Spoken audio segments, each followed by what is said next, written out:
Napakagwapo-gwapo talaga nitong si Brando, Ate Jamie. Tingin ko siya na talaga ang lalaking nakatadhana para sa akin. Ay, naku, Krisan. Tumigil ka nga dyan sa kahibangan mo. Hindi ka ba natatakot sa isang yan? Oo, sabihin na natin gwapo nga siya. Magandang katawan, may dating. Pero sa gabi ka lang talaga niya chinachat? Ayaw pang pumayag na makipag-video call sa'yo? Bilang lang ang picture niya sa profile niya. Medyo blurred pa, malabo. Paano kung poser lang pala yan? Masyado ka namang judgmental. May balak nga siya makipagkita sa akin eh. Iniimbitahan niya akong pumunta sa kanila. Malapit na raw ang fiesta. Makikita ko na siya, ate. Oo, tapos ang lalaking makikita mo ay malayo sa itsura ng nakakausap mo ngayon. Paano kung hindi ka na makauwi pagkatapos mo makipagkita dyan? Or worse, pamilyadong tao pala yung kausap mo, kaya sa gabi ka lang nagagawang i-chat. Hindi ka man lang ba naghihinala sa isang yan? Baka mamaya sa pagiging masyado mong hopeless romantic na todo hanap ka ng lalaking para sa'yo, yan pang ikapahamak mo. Tsaka sobrang creepy nga ang sinasabi niya sa'yo minsan eh. Gusto ka raw niya at gusto niyang magparami kayo para dumaming lahi nila. Di ba ang weird lang? Ang ibig niya kasing sabihin doon, maganda ako tapos gwapo siya. Di kapag nagkaroon kami ng anak, maganda ang kalalabasan ng genes namin. Lahi! Ikaw talaga! Kung ano-anong iniisip mo. Basta naniniwala ako rito kay Brando. At pupunta ako sa kanila. Ipakikilala niya raw ako sa mga magulang niya. O diba? First meet namin, meet the parents na agad. Ay naku, ewan ko sa'yo, Krisan. Masyado ka nagtitiwala sa taong hindi mo pa naman nakikita ng personal. Sasama ako sa'yo kung pupunta ka doon ha. Baka kung anong katangan ang gawin mo dahil lang gusto mo nang magka-boyfriend o asawa. Masyado ka nagpapadala sa nararamdaman mong kilig dyan. Baka kapag nakita mo na yan, hindi nakilig ang maramdaman mo kundi kilabot. Uso pa naman ang mga nawawalang babae ngayon. Hindi kita pwedeng hayaang mag-isa, baka mapabilang ka pa sa kanila.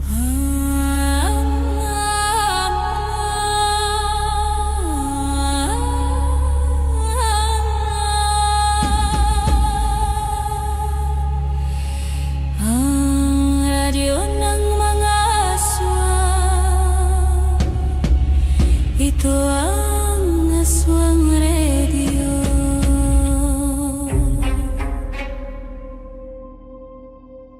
Naranasan mo na rin bang kiligin sa isang taong nakilala mo lang online?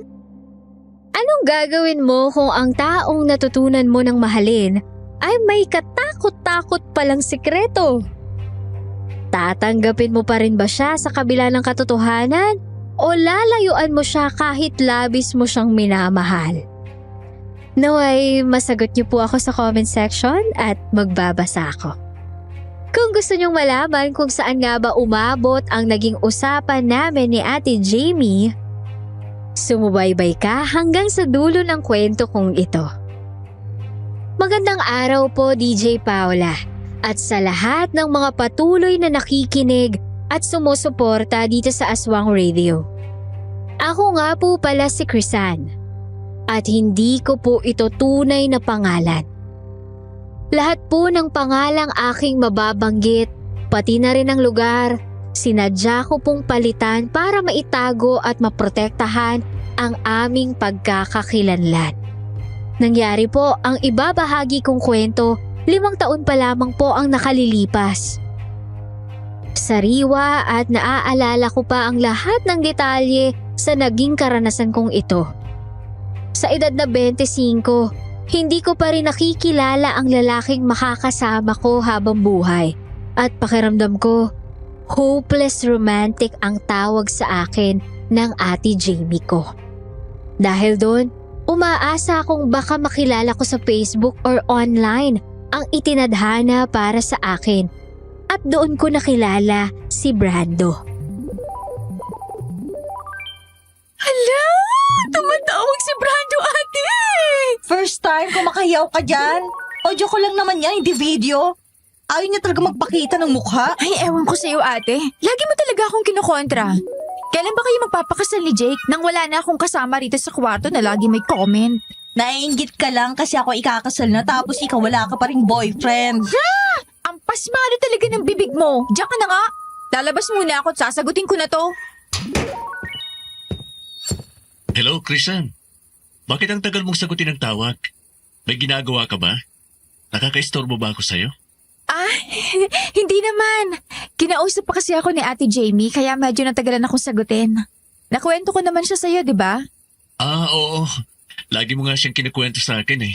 Ayun, medyo nagkabiruan lang naman kaming dalawa. Oo nga pala, bakit ka napatawag? Parang ito yata ang unang beses ah. Wala naman. Gusto ko lang sanang marinig ang boses mo. Ako? Gusto ko makita mukha mo. Pwede ba tayo mag-open ng camera? Para nakikita na rin natin ang isa't isa, hindi lang naririnig. Chrisan, hindi kasi ako sanay eh. Awkward akong tao, lalo na kapag sa cellphone lang magkausap. Huwag ka mag-alala. Malapit na rin naman tayo magkita. Pupunta ka naman sa fiesta namin, di ba? Inimbitan kita. Oo nga pala, tungkol nga pala doon. Gusto kasing sumama sa akin ni Ate Jamie. Okay lang ba na magsama ako?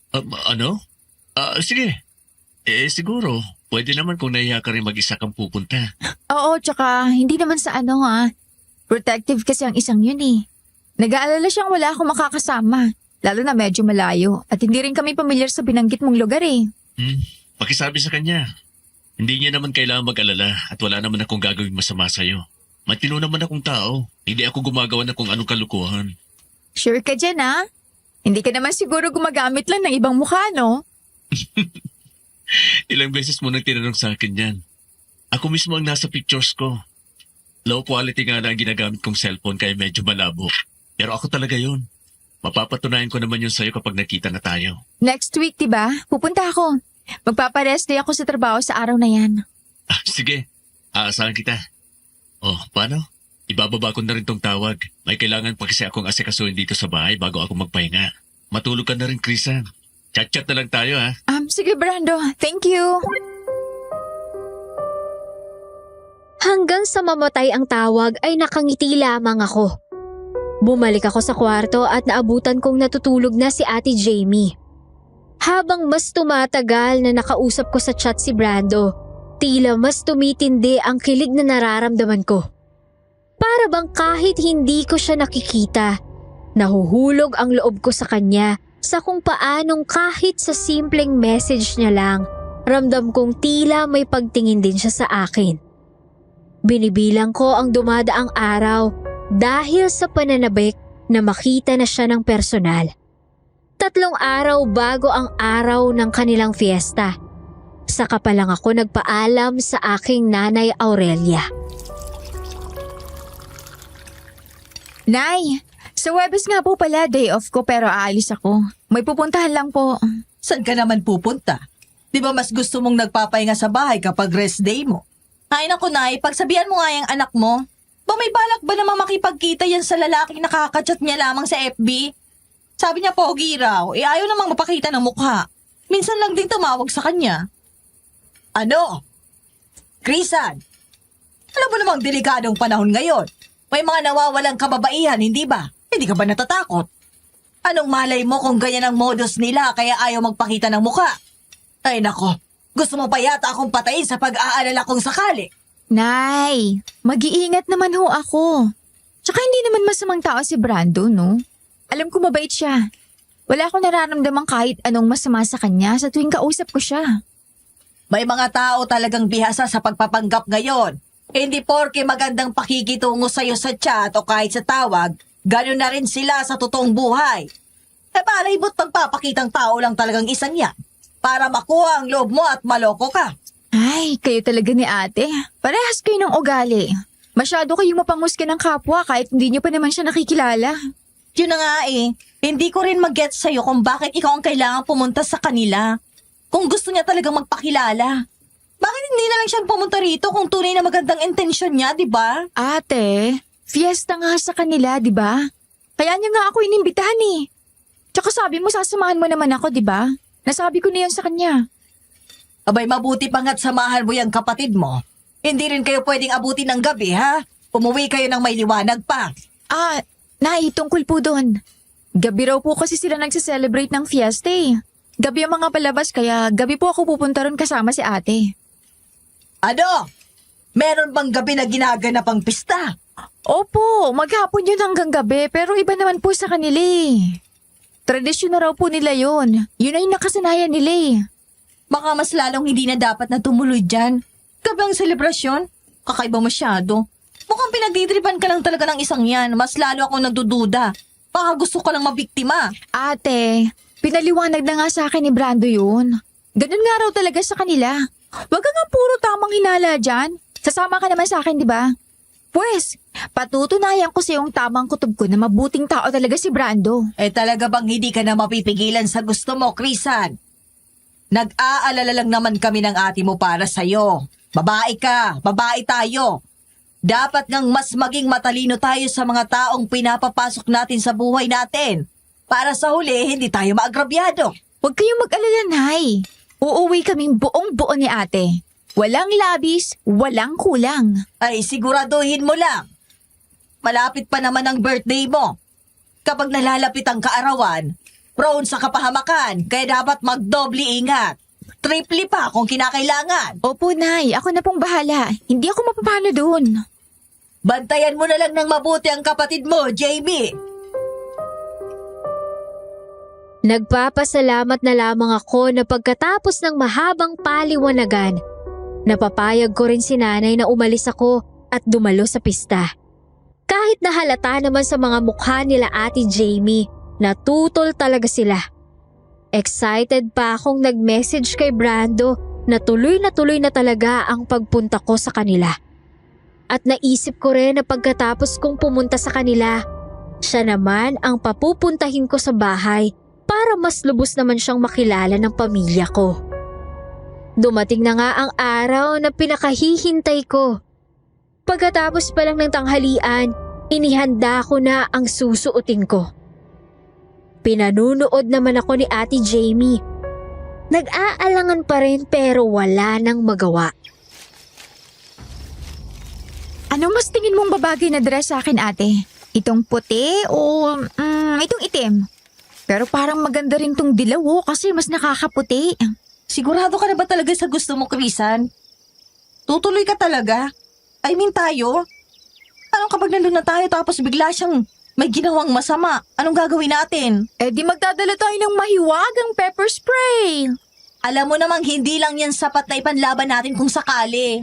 Ano namang dadalin mo? Kutsilyo. Kung kinakailangan, bakit hindi? Masyado ka namang obvious na pinag-iisipan mo sila ng masama. Oh, heto. Nandito yung suklay na binili ko noon. Yung may nakatagong patalim. Tsaka meron din ako dyan, yung pamaypay na may mga patalim din sa dulo kapag tinanggal ang mismong tela. Bakit meron ka mga ganyan? Self-defense! Hindi ba't magaling na ideya to? Nabudo lang din talaga ako ng mga pinapanood ko noon. Pero siguro nga magagamit naman talaga natin to kung sakali man. Akin na nga yung pamaypay. Ako na lang ang magtatago. So anong nga bagay sa akin dito? Kailangan maganda akong haharap kay Brando pati na rin sa pamilya niya. Yang light yellow, tingin ko mas bagay yan sa'yo.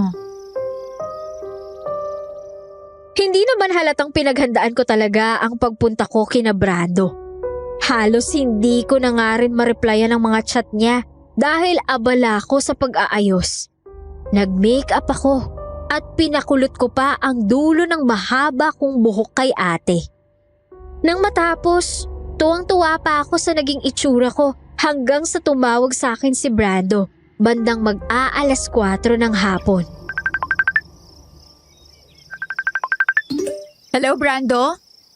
Pasensya na, hindi ko nasagot ang mga chat mo. Nag-aayos kasi ako eh. Pupunta ka pa ba? Alas 4 na kasi. Baka mahirapan kayo sa pagpunta rito sa amin. Oo, pupunta kami ni ate.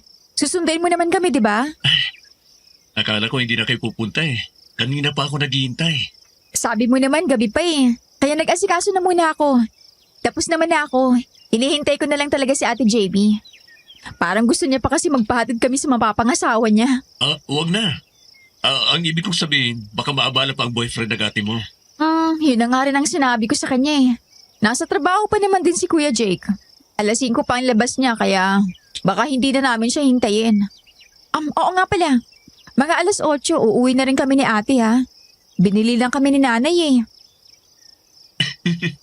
Hindi ka pa nga nakakarating dito, uwi na agad ang iniisip mo.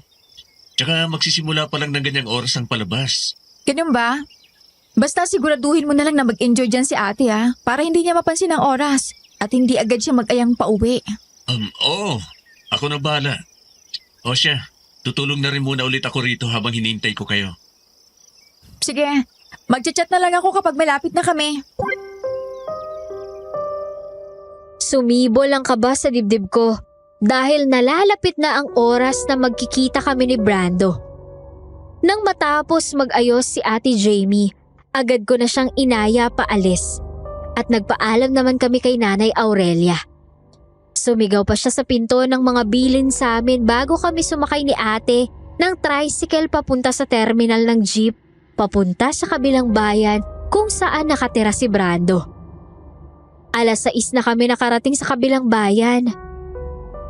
Sinabi sa akin ni Brando na bumaba kami ni ate sa gilid ng isang malawak na palayan. Nang makababa kami ni Ate Jamie, kitang-kita ko ang pagtataka sa mukha niya. Diyos ko naman, Krisan. Ang klaseng tao ba yun si Brando at dito tayo pinababa? Ay na nga bang sinasabi ko eh. Ang dilim-dilim dito, wala man lang ilaw sa daan. Bihira na rin ang sasakyang dumadaan, oh. Ano ba ate? Relax. I'm sure hindi naman tayo mapapano rito. Highway pa naman to oh.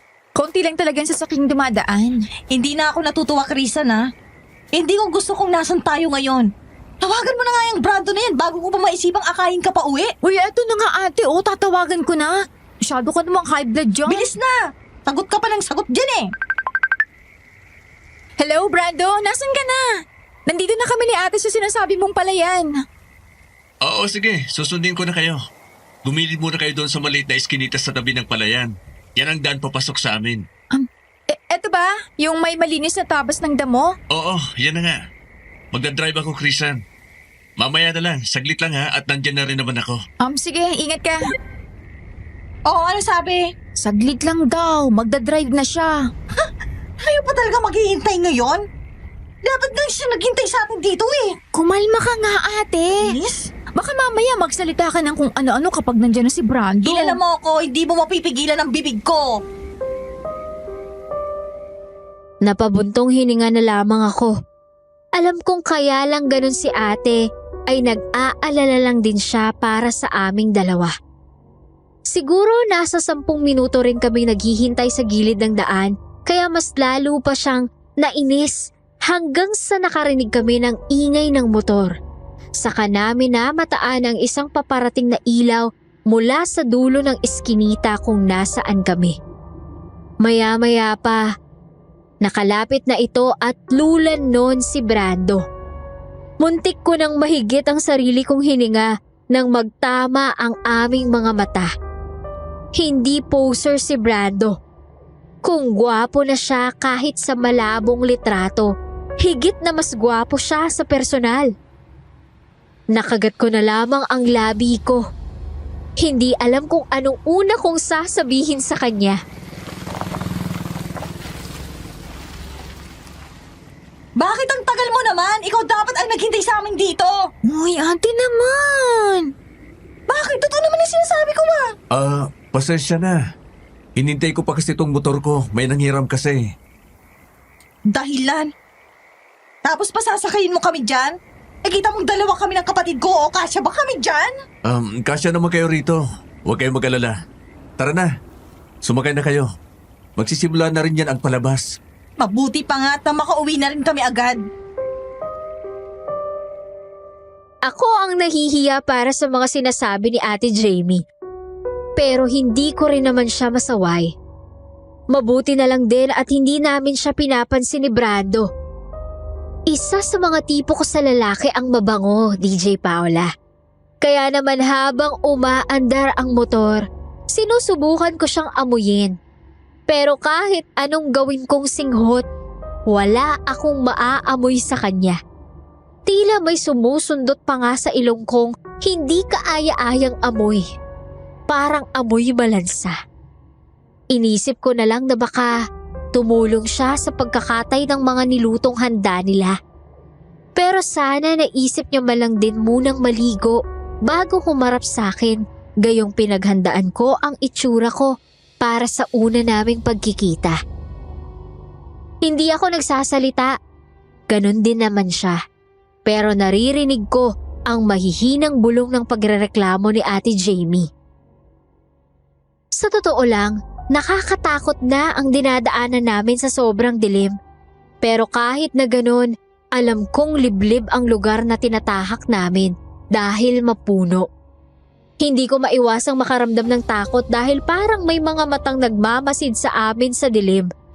Halos 15 minutos din ang lumipas bago kami makarating sa kanilang baryo. Taliwas sa inaasahan kong masayang lugar na puno ng banderitas at nagkakasiyahang tao. Doon, sobrang tahimik na animoy meron silang pinaglalamayan. Sinalubong kami ng isang ginang at isang matandang lalaki.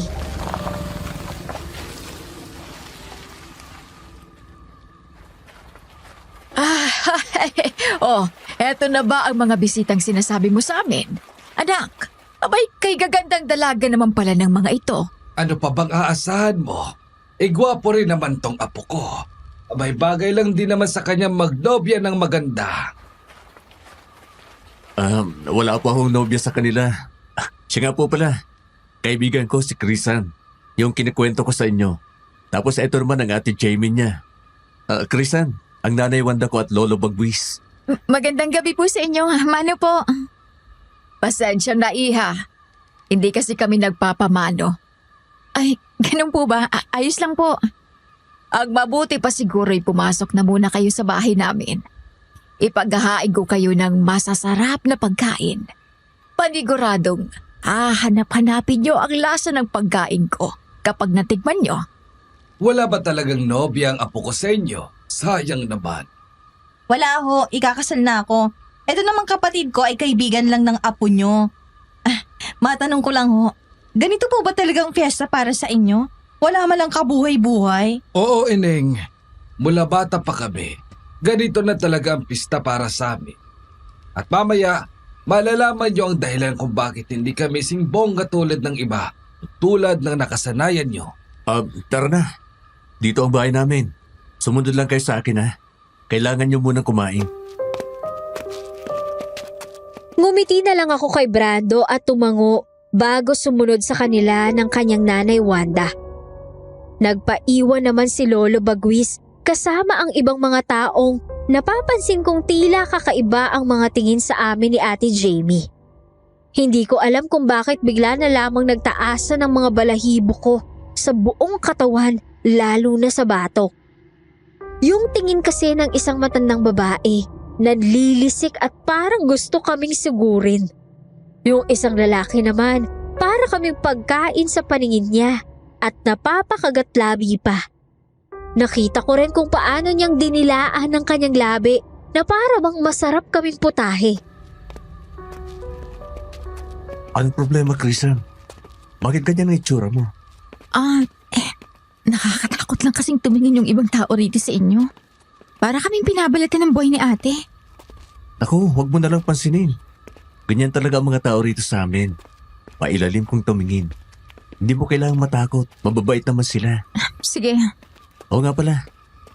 Nasabi ko na ba sa'yong ang ganda mo? Ha? Ang ganda mo, Chrisan. Bagay na bagay sa'yo ang dilaw mong bestida. Salamat. Ikaw rin, Brando.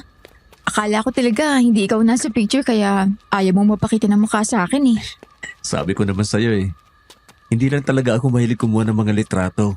Tsaka nahiya rin akong makipag-video call. Ayos lang yon. At least ngayon nakita na kita. Hindi ko na kailangan mag-isip na baka ibang tao ka pala. Mabuti nga. Ate, ayos ka lang? May magagawa ka ba pag sinabi kong hindi? Hindi naman tayo uuwi agad pag sinabi kong gusto ko nang umuwi, di ba? Ate naman, subukan mo namang makisama. Nasa ibang lugar tayo, nakakaya kung ganyang ugali ang papakita mo sa kanila. Basta. Hindi ako komportable rito. Basta saglit lang tayo Tapos umuwi na rin agad tayo. Anong oras na? Oo na, sige na. Basta huwag ka magsalita na kung ano-ano dyan. Baka mamaya marinig ka pa nila. Alam ko sa kanila. Tara na sa loob, pasok kayo. Ahainan ko lang kayo ng pagkain sa mesa. Niluto namin ni Brando ang mga to. Salamat po, Aling Wanda. Eto. Kumain kayo ng marami. Lalo ka na, Chrisan. Masyado kang payat. Tingin ko ay kailangan mong dagdagan ang kinakain mo. para maging malusog ka. Tama ba ako, anak? Yun nga rin po ang tingin ko. Mukhang mas babagay sa kanya kapag naging malaman siya. Lalo siyang gaganda. Ganyan ang gustong katawan ng kapatid ko. Hindi niyo dapat siya sinasabihan kung anong mas bagay sa kanya. Mas importante kung anong gusto niya para sa sarili niya. Suhestyon lang naman yun, Iha. Ayan, magpakabusog kayo at talagang dinabihan ko ang handa dahil sabi ni Brando, may mga bisita siya. Bihirang magpapunta ang isang to ng ibang tao. Ito nga ang unang beses na nag-imbita siya ng babae. Hindi ko naman siya masisisi. Maganda itong si Crisan. Hindi ako naniniwala ito ang unang beses na nagdala siya ng babae rito. Ilang taon ka na nga ba ulit? 30? Mas matanda ka pa nga sa akin eh. Ikakasal na ako. Imposibleng wala ka pa naging girlfriend kahit isa o niligawan man lang at dinala rito. Mahihain kasi akong tao, kaya totoo ang sinasabi ni nanay. Ano pa, ate? Tumikil ka na nga. Kumain na lang tayo. O siya, maiwan ko muna kayo dyan. Tutulong ako sa kanila sa labas sa paghahanda. Brando, anak. Matapos nilang kumain, sumunod na agad kayo sa labas, ha? Opo, Nay. Sige ho. Nang mawala si Aling Wanda, ngumiti sa akin si Brando. Inilapit niya sa akin ang plato at pinagsandukan ako ng kanin. Siya nga po pala. Bago ko ituloy ang kwento ko, sana po ay matulungan natin ang mga channel natin na ma-take down ang mga channel na walang habas na nangunguha ng ating storya para sa kanilang pansariling interes. Hindi dapat natin sinusuportahan ang magnanakaw. Kung naghahanap ka pa ng ibang mapapakinggan bukod sa Aswang Radio, nandyan ang iba pa tulad ng Kwentong Takip Silim, Sitio Pangil, Sitio Bangungot, Aswang Confessions, Aswang Diaries, at si Miss Amy, Aswang Love Stories. Mas piliin po nating suportahan ang orihinal kaysa nakaw. Hindi ko na maitago ang ngiti ko nang pagsilbihan ako ni Brando. Halos maglagay rin siya ng lahat ng ulam sa plato ko para daw matikman ko sa lahat. Si Ate Jamie naman, halatang namimili sa lahat ng ulam na nasa harap niya. Parehas lang naman yun ang mga niluluto namin sa bahay, pero parang masyado siyang mapanuri. Nakita ko siyang hinihiwa pa ang isang kapiraso ng laman at tinititigan iyon ng tusukin ng tinidor. Ako mismo ang nahihiya sa ginagawa niya, pero parang hindi naman yun napapansin ni Brando. Marunong ba talaga kayo magluto? Bakit parang hilaw pa naman yata itong karne ninyo? Ano ba to, baboy? Bakit parang kakaibang hibla? Ate, masyado ka maraming pinapansin. Kumain ka na lang kaya. Paano ako kakain kung ganito? Alam mo namang maarte ako sa ulam. Hindi yan hilaw. Sadyang mamula-mula lang talaga ang karne kahit niluto na. Sabi nga nila, don't judge the book by its cover. Tama ba? Bakit hindi mo muna tikman bago mo sabihin kung hilaw nga ba? Parang karne lang yan ng baka. Mas masarap kapag hindi gaanong niluto sa apoy. Ikaw pang nagluto nito? Alam na alam mong sasabihin mo eh. Oo, Crisan. Yan ang specialty ko, kaldereta. Mukhang masarap nga eh. Titikman ko. Ikaw ate, kumain ka na lang dyan. In fairness masarap nga. Mas malambot nga. Ano bang karne ito? Tao. Ano? Anong tao? Karne ng tao to? Relax. Nagbibiro lang ako. Para kasi masyado kayong seryoso magkapatid. Karne talaga ng baka yan. Sure ka ba? Talagang nagbibiro ka lang? Oo naman, Crisan. Hindi mo kailangang matakot. Safe ang kinakain nyo. Mas nakakawalang ganang kumain ng mga ganyang klaseng biro. Imbis na sasarapan na ako dito, iisipin ko pa kung ano ba talaga itong kinakain natin. Hindi nyo kailangang mag-isip ng kung ano-ano. Kumain lang kayo dyan. Ikukuha ko lang kayo ng may inom. Matanong nga kita, Crisan. Hindi ka ba nawiwirduhan sa mga tao rito? Ano may kakaiba sa kanila eh. Hindi mo ba nararamdaman? Hindi naman ate. Ano ka ba? Nagbibiro lang naman si Brando. Pero napansin ko nga rin ang tingin sa atin ng ibang tao kanina. Parang mangangain ng buhay. See? Kaya mas mabuti kung hindi na tayo magtagal dito. Oo, Mukha ngang mabait yung si Brando.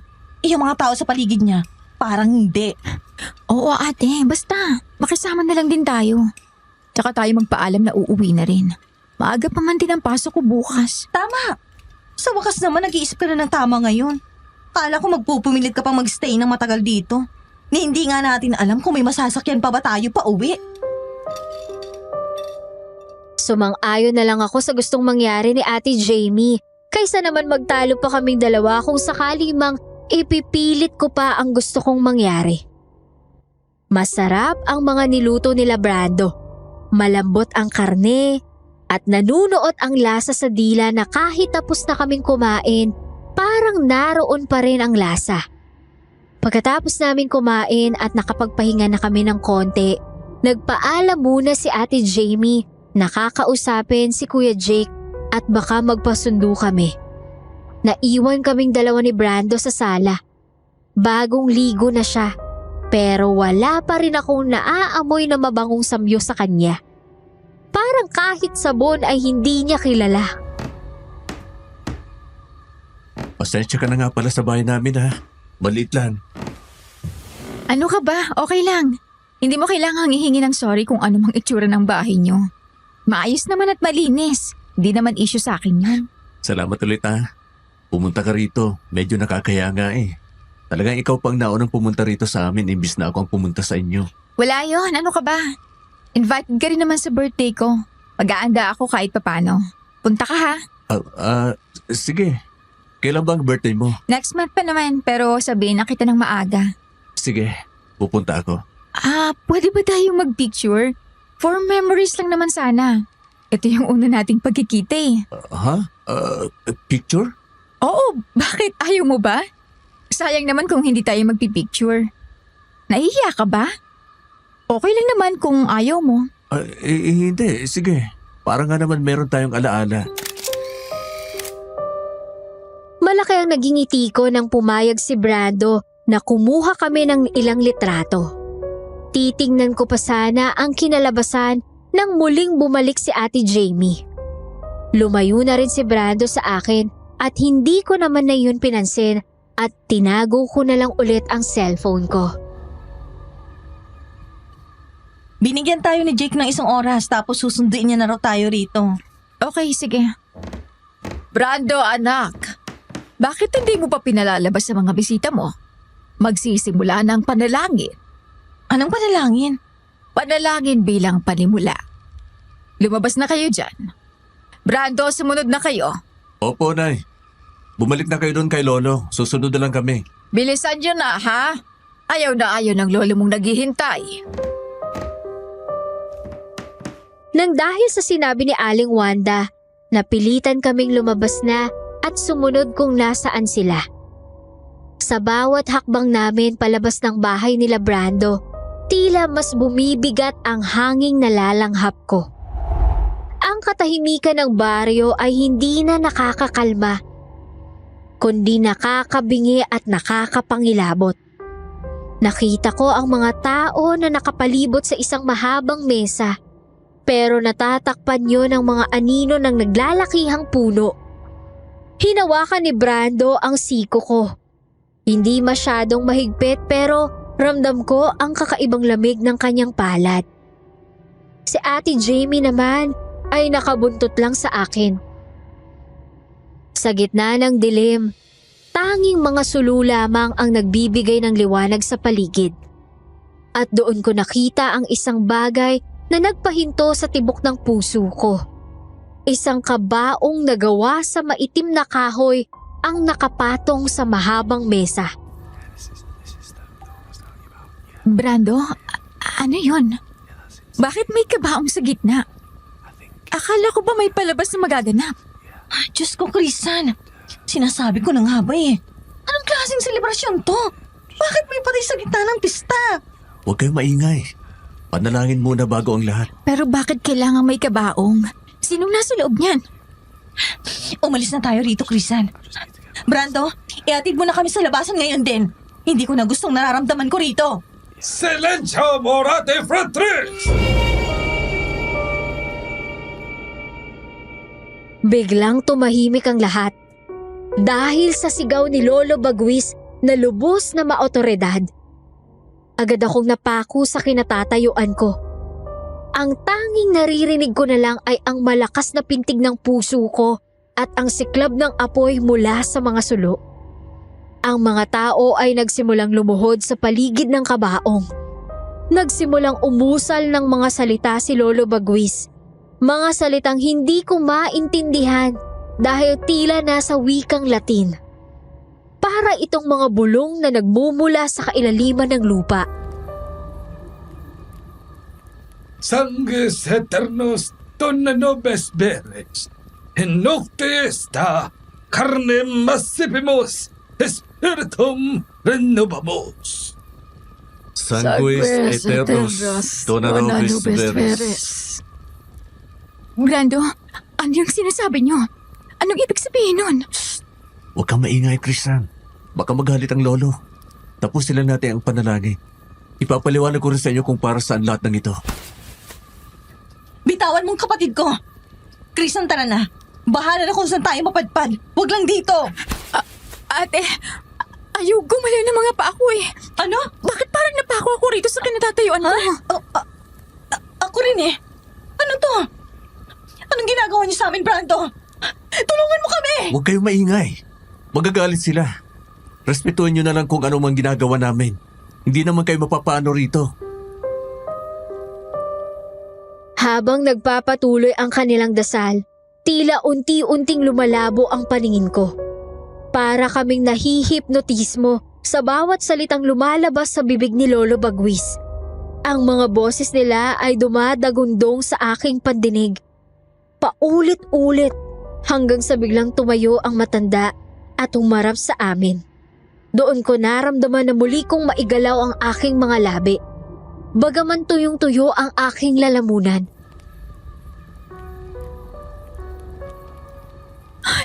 Brando, ano yun? Bakit parang hindi kami makagalaw? Pasensya na. Kailangan lang ng katahimikan habang binabasbasan ang aming sandigan. Ang nasa loob ng kabaong na yan ay ang aking lola. Siya ang pinakarespetadong babae sa aming lugar. Lola mo? Eh bakit nandyan pa? Patay na yan. Bakit ganun ang dasal nyo? Hindi pa pwedeng sa simbahan o simenteryo yan? Brando, anong kinalaman ng patay mong lola sa pista? Sabi mo mag-i-enjoy kami rito. Baka marinig nila kayo. Hindi nila magugustuhan ang pagtatanong nyo ng ganyan. Lalo na tungkol pa kay Lola Iluminada. Ito ang tradisyon namin, Christian. Ang pag-alala sa kanya ang nagbibigay sa amin ng lakas. Siya ang naging sandigan ng lahat noon. Kung wala siya, wala ang aming lahi. Nagtataka ba kayo mga ineng? Ang pista namin ay hindi para sa kasiyahang nakasanayan nyo. Ito ay para sa aming pinagmulan. Huwag kayong lalapit. Kanina ko pa napapansin ang mga tingin nyo. Huwag kang matakot, Jamie. Gusto lang namin kayong makilala ng lubusan. Hindi ba't bisita kayo ng aking anak? Wala naman kaming gagawing masama sa inyo. Uminahon ka. Aling Wanda, kung wala nga kayong gagawing masama, bakit ganun ang tingin sa amin ng ibang tao? Parang may mali. Huwag mo na lang silang pansinin, Christian.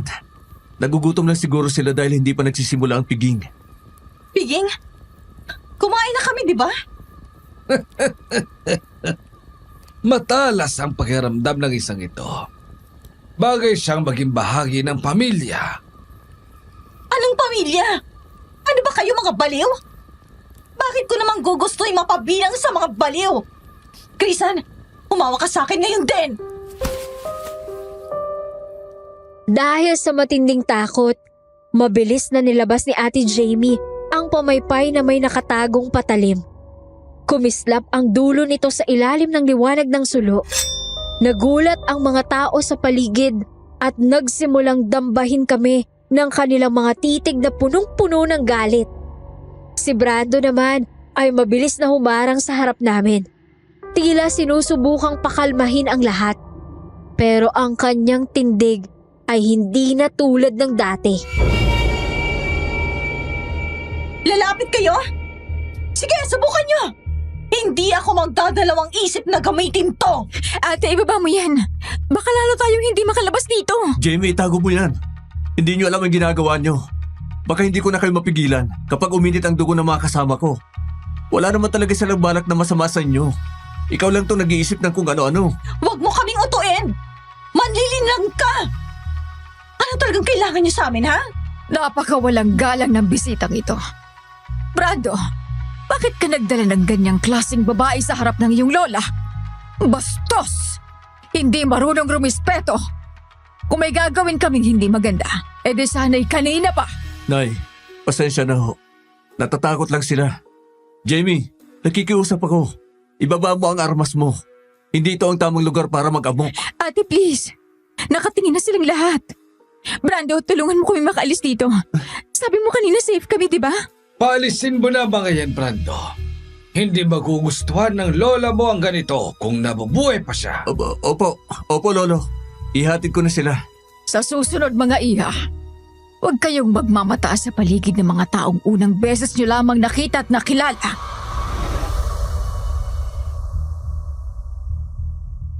Sa gitna ng tensyon at ng kumikislap na patalim ng pamaypay ni Ate Jamie, biglang bumasag sa katahimikan ang tunog ng isang cellphone. Halos mapatalon kaming lahat sa gulat.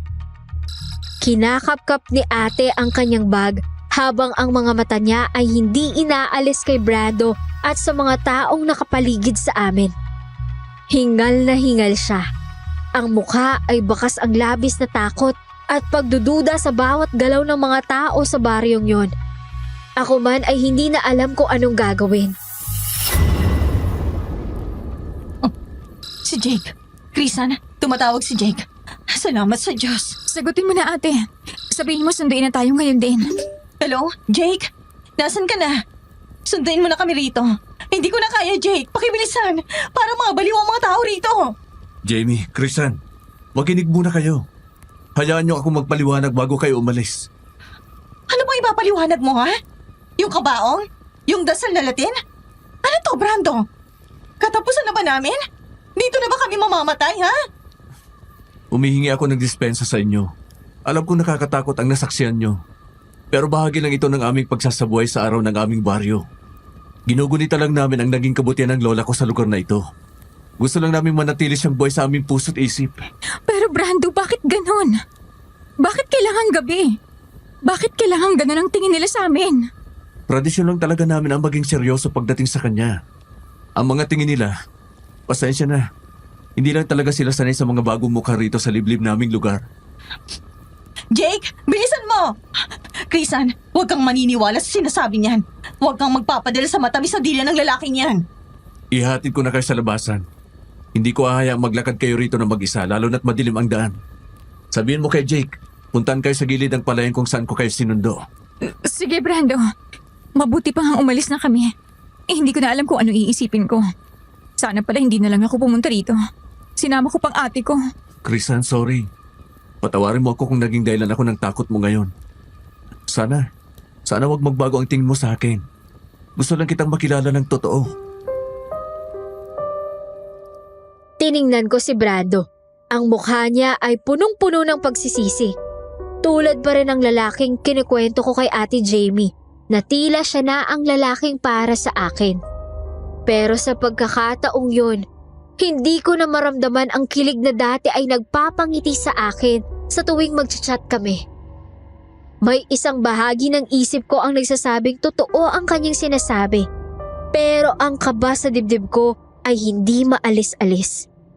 Habang naglalakad kami pabalik sa motor, hindi ko maiwasang lingunin ang kabaong na naiwan sa gitna ang mga taong nananatiling nakatitig sa amin hanggang salamunin kami ng dilim. Ligtas kaming nakauwi ni Ate Jamie, pero ang katahimikan sa loob ng bahay ay tila mas mabigat kaysa sa ingay ng gabing yun sa baryo nila Brando. Simula ng gabing yun, hindi na ako masyadong sumasagot sa mga chat niya. Naroon pa rin ang mga mensahe niya. Nangangamusta. Nagtatanong kung bakit bigla akong nanlamig at humihingi muli ng tawad. Pinipilit kong maging normal ang pakikitungo pero bawat tipak ko sa keyboard ay may kasamang pag-aalinlangan. Nakaupo ako sa sofa habang pinapanood si Ate Jamie na pabalik-balik sa kusina. tila hindi mapakali. Mabuti pa nga huwag mo na talagang kausapin yung Brando na yan, Chrisan. Hindi mo ba nakita yung mga tao ron? Yung kabao, yung mga dasal na para bang tinatawag ang lahat ng kamalasan sa mundo? Nag-explain naman siya, ate.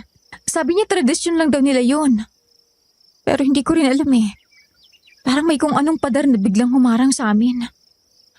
Tradisyon?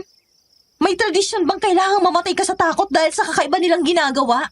At yung mga tingin nila sa atin, Chrisan, parang tinitimbang kung gaano tayo kalasa. I-block mo na nga yan. May sa demonyo yata yung taong yan eh. Bunch of weirdos na sinasambang patay. Wag mo na, ate. Nakakaya naman kung bigla akong maglalaho. Kinakausap pa rin naman siya eh, pero tipid na. Hindi na tulad ng dati na madaling araw na kami kumatapos. Bahala ka. Basta ako hindi na ako tatapak sa lugar na yon kahit bayaran pa ako ng milyon.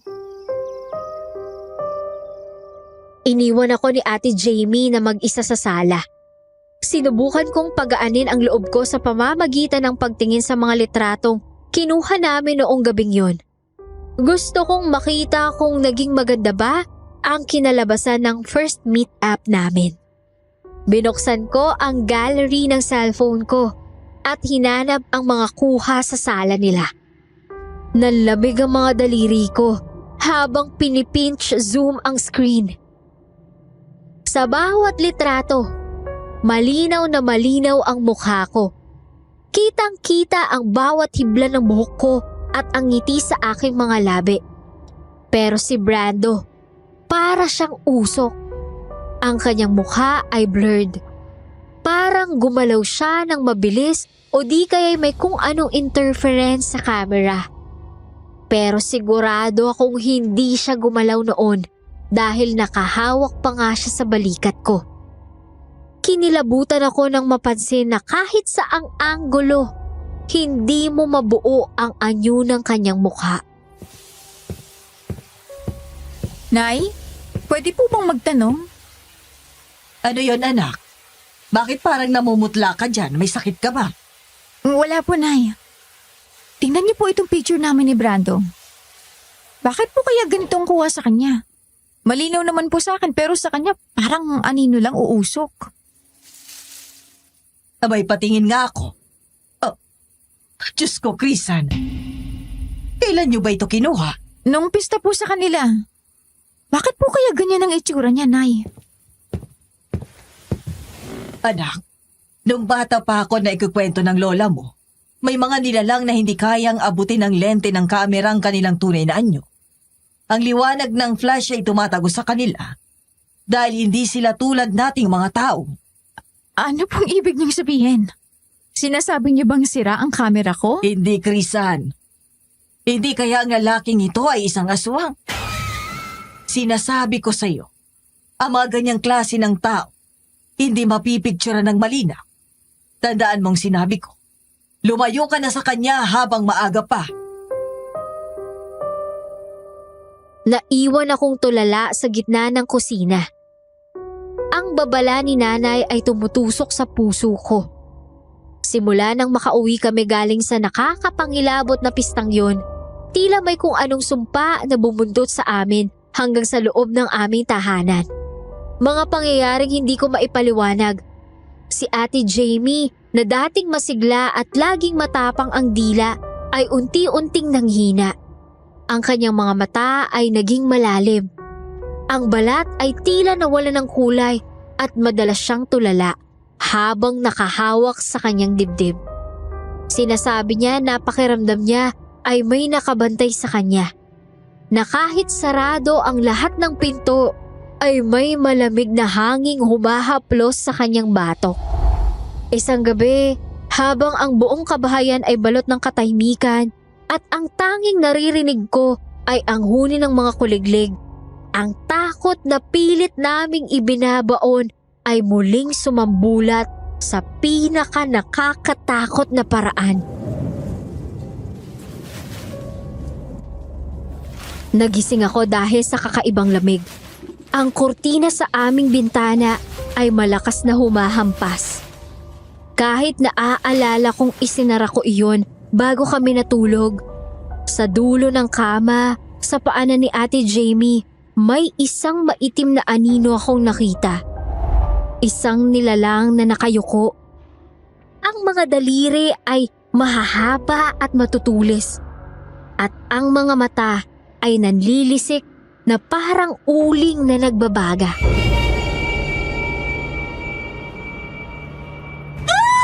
Krisan! Krisan, tulong! Ate, ano nangyayari? May halimaw sa paanan ko, Krisan! Ang itsura niya! Ang itsura niya! Diyos ko, ano yan? Hindi ako makapaniwala sa nakikita ko. Hindi iyon tao. Ang balat nito ay kulay abo at tuyot. Ang mukha ay tila tinunaw na kandila sa kapangitan. At ang bibig ay nakanganga na naglalabas ng malapot na laway. Nakatitig ito kay Ate Jamie na tila tinitimbang kung saan sisimulang kumagat. Sa takot ko, agad kong naisip ang mga kwento ni Nanay. Lumayo ka sa kanya! Lumayo ka! Krisan, tulungan mo ako! Ay, hindi ako makagalaw! Parang hinihigop niya ang lakas ko! Alis! Umalis ka rito! Huwag mo nga hawakan ang ate ko! Hindi natinag ang aswang. Bagkus, dahan-dahan itong tumayo. Lumalaki ang anyo habang ang mga buto nito ay lumalagitik. Ang pumapasok na hangin mula sa bintana ay lalong lumakas. At ang amoy sa loob ng kwarto ay naging amoy na bubulok na karne. Nay! Tay, tulong! May aswang sa loob ng kwarto! Hindi ka pwede rito! Umalis ka! Ate! Tumakbo na tayo palabas! Bilis! Hindi ko kaya, Krisan. Ang bigat ng binti ko, parang may nakakabit na kadena! Sa gitna ng kaguluhan, bumukas ng malakas ang pinto ng aming kwarto. Pumasok si Nanay Aurelia na may dalang platito ng asin at mga ulo ng bawang. Kasunod si Tatay na hawak ang kanyang matalim na itak. Ang mukha ni Tatay ay seryoso, walang bakas ng takot. Tanging galit lamang ang nakapintas sa kanyang mga mata habang nakatitig sa halimaw. Lumayo kayo dyan, Krisan! Jamie, tumabi kayo! Nay! Halimaw yan, Nay! Ayaw niyang umalis! Etong para sa'yo! Lapastangan ka! Hindi ka welcome sa pamamahay na ito! Layas! Demonyo! Ang sakit! Ang sakit sa tenga, Nay! Sugurin mo, Pancho! Jamie! Krisan! Halika kayo rito sa likuran ko! Hindi makagalaw si ate, Nay! Ang aswang, sa halip na tumakas ay mas lalong naging agresibo. Sumugod ito patungo kay Nanay. Ang mga kuko ay nakalabas at handang sumunggab. Pero bago pa man ito makalapit, mabilis na humarang si Tatay. Sa isang malakas at determinadong hagupit, iwinasiwas ni Tatay ang kanyang itak. Tumama ang itak sa braso ng aswang. Isang malakas na tili ang muling umalingaw-ngaw sa buong bahay. Imbis na pulang dugo, isang malapot at itim na likido ang tumalsik sa aming sahig at sa mga kurtinang kanina pa hinahangin. Ang amoy ay lalong bumaho, parang esterong puno ng patay na daga. Nay! Natamaan siya ni Tatay! Sige pa!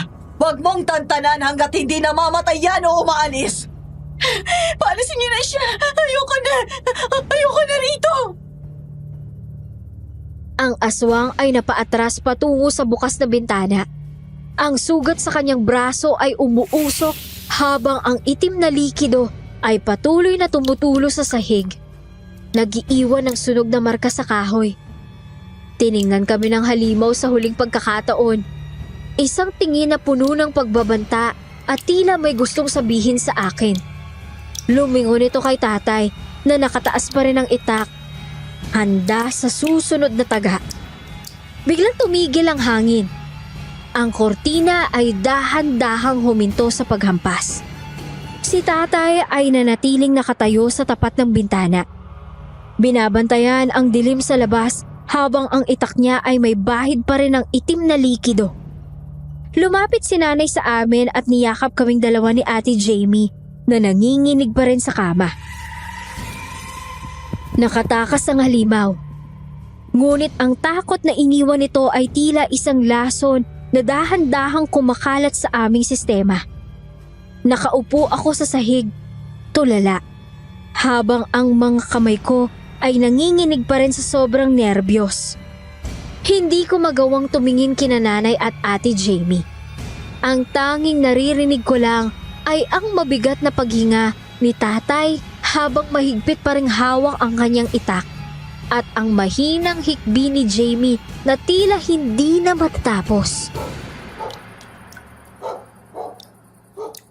Banjo, siguraduhin mong nakakandadong lahat ng pinto. Baka bumalik ang walang hiyang yon. Nay, nakita niyo ba yung mukha niya kanina? Bago siya tumalon sa bintana. Kahit na punong-puno ng galit ang mga mata niya, may pamilyar sa kanya. Parang nakita ko namang matang yun eh. Sigurado ka ba dyan, anak? Oo, Nay. Kahit ibang kulay ng mata, parang pamilyar talaga. Alam kong nakita ko na yun kung saan. Sige nga, anak. Isipin mo. Yung amoy ng aswang. Yung lansa na hindi mawala-wala. Parehas yun ang amoy sa bahay nila, Brando. Pati ng ibang tao sa kanila malansa. Tulad din yun ang amoy ng itim na dugong to sa sahig. Nanatili akong tahimik. Gusto kong sumigaw at sabihing nagkakamali sila na hindi magagawa ni Brando ang ganon. Pero paano ko ipapaliwanag ang mga kuko? Ang mga matang nagliliyab sa dilim. Ang bawat salita nila ay parang sampal sa akin. Pakiramdam ko, ako ang nagdala ng panganib sa loob ng aming bahay. Kung hindi dahil sa aking pagiging hopeless romantic, kung hindi ako nabulag sa mga matatamis na salita online, hindi sana kami nasa ganoong sitwasyon. Gusto kong sisihin ang sarili kong kasalanan ko ang lahat. Crisan, magsalita ka. Yan bang lalaking ipinagtatanggol mo sa amin? Yan bang sinasabi mong mabuting tao? Hindi mo alam kung anong tunay nilang pagkatao?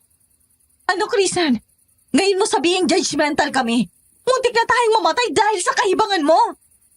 Hindi lang sila basta tao, Jamie. Aswang sila. At maaaring ginagamit pa nilang social media na yan para makapambiktima. Hindi na talaga tayo dapat nagtitiwala sa kahit na sino. Lalo na sa mga taong hindi natin kilala ng personal. Huwag mong sabihin pagkatapos ng lahat ng ito, kakausapin mo pa rin ang lalaking yon? Ba, huwag ka naman sana maging tanga, Crisan. Hindi ko pa rin sila sinasagot. Nakatingin lang ako sa itim na likidong unti-unting nanunuot sa pagitan ng mga tabla ng aming sahig. Gaya ng pagsisisi na unti-unting lumalamon sa puso ko. Ilang araw na ang lumipas pero buhay pa rin ang takot ko. Hindi ako makatulog ng maayos. Sa tuwing ipipikit ko ang mga mata ko, ang mukha ni Brando at ang itsura ng halimaw na iyon ay naghahalo sa aking panaginip. Pero may bahagi sa akin, isang hangal na bahagi ang pilit na kumakapit sa posibilidad na nagkakamali lang sila nanay. Gusto ko siyang bigyan ng maliit na pagkakataon para maalis ang duda sa akin. Kailangan kong makasiguro bago ko siya tuluyang i-block. Hello, Crisan. Mabuti naman at nagparamdam ka. Akala ko busy ka pa rin. Hindi naman, Brando. May gusto lang sana akong itanong sa'yo. Pasensya ka na kung ngayon lang ako nakatawag. Ayos lang yun. Ano ba yung itatanong mo? Parang seryoso yata ang boses mo ngayon. Brando, naniniwala ka ba sa mga aswang? Yung mga sabi-sabi tungkol sa mga taong nagbabagong anyo kapag gabi? Ano ba namang klaseng tanong yan, Crisan? Saan mo naman nakuha ang ganyang idea? Sa mga napapanood mo ba sa TV? Hindi. Nagtatanong lang ako ng seryoso. Sa tingin mo ba talaga hindi sila totoo? na walang ganun dito sa mundo? Siyempre, hindi totoo ang mga tulad nila. Kwento matanda lang yan para takutin ang mga bata. Bakit? Natatakot ka ba sa mga ganun? Kasi nung nakaraan, may sumugod sa aming aswang eh. Pero sige, wala lang naman, sinubukan ko lang magtanong. Huwag mo masyadong isipin yan.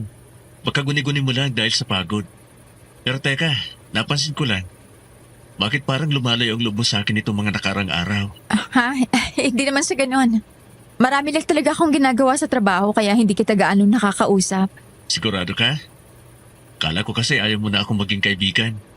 Minsan na lang tayo mag-chat, tapos hindi ka pa agad sumasagot. Busy lang talaga, Brando. Pasensya ka na kung hindi ako masyadong nakakapag-reply. Alam mo naman ang trabaho ko, tambak lagi. Naiintindihan ko naman. Sayang nga eh. Pero alam mo, naisip ko, malapit na ang birthday mo, di ba? Oh, bakit mo na itanong?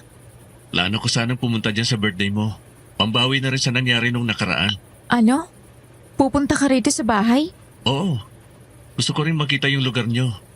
At para na rin mapatunayan ko sa'yo na wala kang dapat ikatakot sa akin. Ayos lang ba? Sa bawat sinasabi niya mula sa kabilang linya, parang gusto kong maniwala na wala siyang kinalaman sa nangyari. Napaka-normal ng boses niya. Malayo sa ungol ng halimaw na umatake sa amin.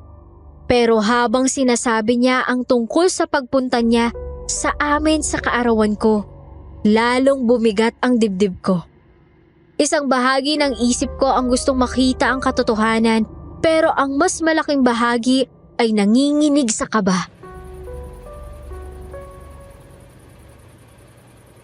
Rizan, nandyan ka pa ba? Okay lang ba sa'yo pumunta ako dyan? Bakit parang ayaw mo naman yata? Nanahimik ka eh. Sige, Brando, pwede naman. Hindi ba't inimbitahan nga kita? Oo, sige. Asahan mo ako sa araw na yun. O sige, magpahinga ka na. Salamat sa pagtawag. Ibinaba ko ang cellphone at napatingin sa bintana. Ang buwan ay tila nakatitig din sa akin. Naghihintay ng susunod na mangyayari. Sa mga sumunod na araw, tila lumamig ang simoy ng hangin sa loob ng aming bahay. Pero hindi ito ang uri ng lamig na nakaka-relax. Para siyang klase ng lamig na nanunuot sa buto. Yung tila may nakatingin sa'yo mula sa madidilim na sulok. Kaya tumataas ang mga balahibo mo sa batok. Akala ko ay tapos na ang kilabot matapos ang gabing yon. Pero nagkamali ako. Isang umaga, nabasag ang katahimikan ng isang matinis na tili mula sa silid namin ni Ate Jamie. Nauna kasi akong nagising sa kanya.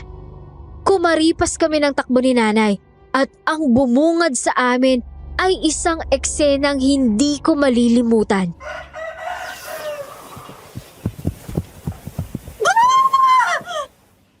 Jamie! Ano nangyari? Bakit ka sumisigaw? Nay! Crisan! Tingnan niyo to! Hindi ko alam kung saan galing to! Diyos ko, ate, ano yung mga nasa braso mo? Hindi ko alam. Kagigising ko lang pero ang sakit ng katawan ko. Parang binugbog ako habang natutulog. Lumapit ka nga rito, anak. Diyos ko. Mga pasa. At may mga kalmot ka pa sa likod. Pati na rin sa binti at sa braso mo. Nay, sobrang nangihina ako. Parang hinigo pang lakas ko kahit pagbangon lang. Hirap na hirap ako. Baka nakalmot ka lang ng pusa, ate. O baka nahulog ka sa kama. Anong pusa? Crisan, 4 na mahabang kalmot to. At yung mga pasa, kasing laki ng kamay ng tao. Jamie, may nakikita ka ba o napapanaginipan man lang? Opo, paulit-ulit lang. May nakikita akong mga itim na anina sa bintana. Tapos may mga pulang mata na nakatitig sa akin mula sa kisame. Hindi ako makagalaw, Nay. Parang may nakadagan sa akin. Hindi ko alam kung panaginip lang ba talagang mga yon o totoong nakikita ko sila. Para ako nag-hallucinate. Hindi na ito maganda, Pancho. Maganda ka. Dadali natin si Jamie sa albularyo sa kabilang bayan. Ang mga pasa at kalmot na yan, hindi yan gawa ng tao. Chrisan, maiwan ka muna rito. Alam kong may pasok ka sa trabaho at hindi ka pwedeng umabsent dahil sa deadline mo. Pero Nay, gusto kong sumama. Paano kung mangyari ulit yun? Kami nang bahala sa ate mo. Mag-ingat ka rito sa bahay. Ilak mo ang lahat ng pinto. Huwag kang magpapapasok ng kahit sino. Wala akong nagawa kundi panoorin silang umalis. Buong araw akong hindi mapakali sa opisina. Kahit anong gawin kong focus sa trabaho, ang mga pasa ni Ate Jamie ang nakikita ko sa screen ng computer. Gabi na nang makauwi ako at nadatnan ko silang seryosong nag-uusap sa hapagkainan. Ang aura sa bahay ay mas bumigat at may amoy ng kung anong sinunog na dahon. Nay? Ate? Nakauwi na po ako. Anong sabi ng albularyo? Bakit ganyan ang mga itsura nyo? Mabutit nandito ka, Chrisan. Maupo ka. May kailangan kang malaman. Sabi ko na nga ba, hindi lang basta-basta yon. Ano nga yun, Nay? Kinakabahan ako sa inyo eh. Kinumpirma ng albularyo, Chrisan. Ang ate Jamie mo, minarkahan siya. Minarkahan? Anong ibig niyong sabihin? Minarkahan siya ng isang aswang. Ang sabi ni Caramon, ang baryong pinuntahan ninyo ay maaaring kuta ng mga aswang. Yung mga pasa at kalmot. Senyales yun na pinupuntahan siya gabi-gabi para unti-unting ubusin ang lakas niya. Ginagawa siyang biktima, Chrisan. Inihahanda siya para kainin. Ano? Pero bakit si ate? Bakit hindi ako? Ako naman ang may kasalanan nito eh. Siguro dahil ako ang unang nakalata sa kanila. O baka dahil gusto nilang pahirapan tayo bago tayo tuluyang ubusin. Pero hindi tayo papayag. Binigyan tayo ng albularyo ng mga pangontra. Tingnan mo itong nasa supot. Ano to? Parang to yung buntot ng isda. Buntot pagi yan, Chrisan. Mabisang pamatay ng aswang.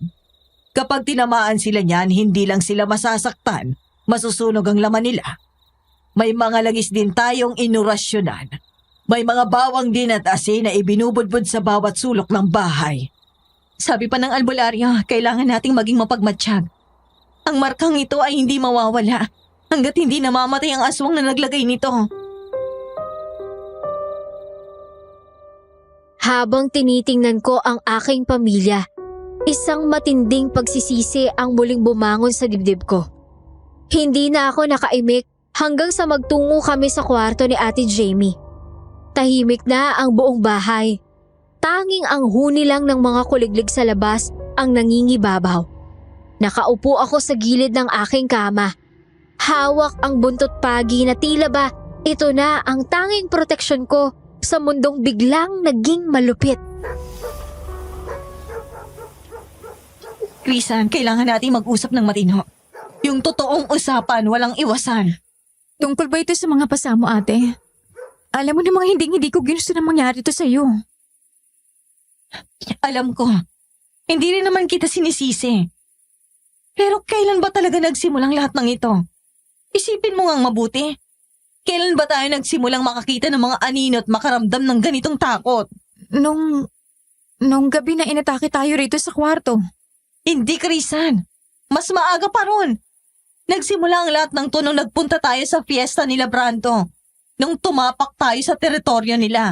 Ate, ayoko nang isipin yun. Ayoko maniwala na magagawa ni Brando na saktan ka. Magkaibigan kami, di ba? Hindi ko kasi lubusang maisip ng mabuti eh. Na nagtiwala ako sa isang tulad niya. Magkaibigan? Chrisan, gumising ka nga. Marka ito ng aswang. At sino pa ba may motibo na sundan tayo rito kundi ang pamilyang yun na tila masyadong interesado sa'yo? Sa atin. Para silang mga kulto ng baliw. Hindi ko alam. Akala ko talaga mabuti siyang tao eh. Ang gaan ng loob ko sa kanya sa chat, ate. Pakiramdam ko naiintindihan niya ako. Yun ang bitag nila. Gagamitin nilang emosyon mo para buksan ang pinto natin. Ngayon, si nanay ang natatakot.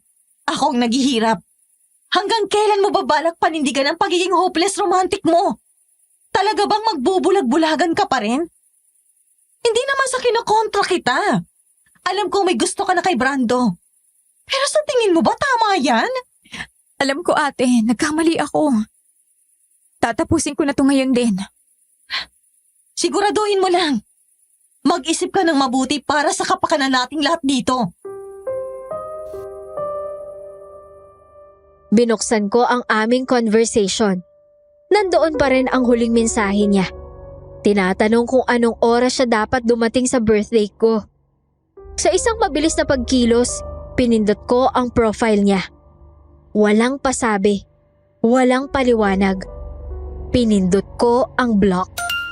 Sa isang iglap, naglaho ang mga litrato niya, ang mga mensahe at ang koneksyon naming dalawa.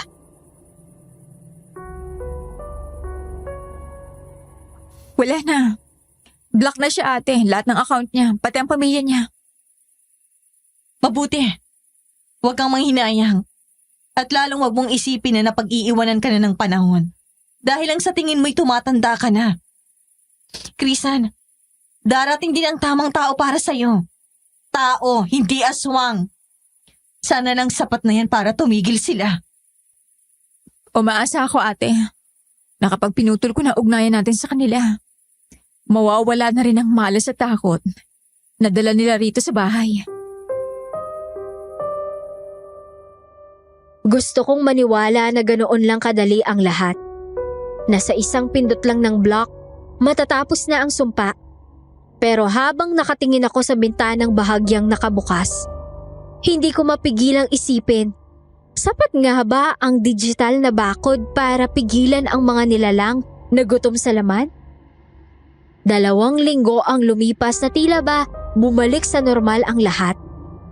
Ang mga pasa ni Ate Jamie ay naghilom at kahit papaano ay nagawa na naming kumain ng sabay-sabay nang hindi nanginginig ang mga kamay. Akala ko ang pagblock ko kay Brando ay sapat na para putulin ang sumpa. Pero ang katahimikan pala ay isang mapanlinlang na bitag. Isang gabi habang mahimbing ang tulog ng lahat, isang pamilyar at nakakangilong ingay ang muling gumising sa aking diwa. Hindi ito ungol ng tao, kundi tunog ng nababali na buto at pagkapaos ng isang hayop. Ate, naririnig mo ba yun? Ang asa natin si Tagpi. Umiiyak siya eh. Bakit kaya? Silipin nga natin. Dahan-dahan kaming sumilip sa bintana ng kwarto namin. Doon, sa ilalim ng malamig na liwanag ng buwan, isang aninong nakayuko ang nakita namin. Nilalamon nito ang aming alagang aso. Ang tunog ng pagnguya nito ay sapat na para bumaliktad ang sikmura ko. Pero imbes na takot ang manaig, isang matinding galit ang biglang sumiklab sa dibdib ko. Pagod na ako. Pagod na akong matakot sa sarili naming tahanan. Hinablot ko ang buntot pagi na nakasabit sa gilid ng pinto.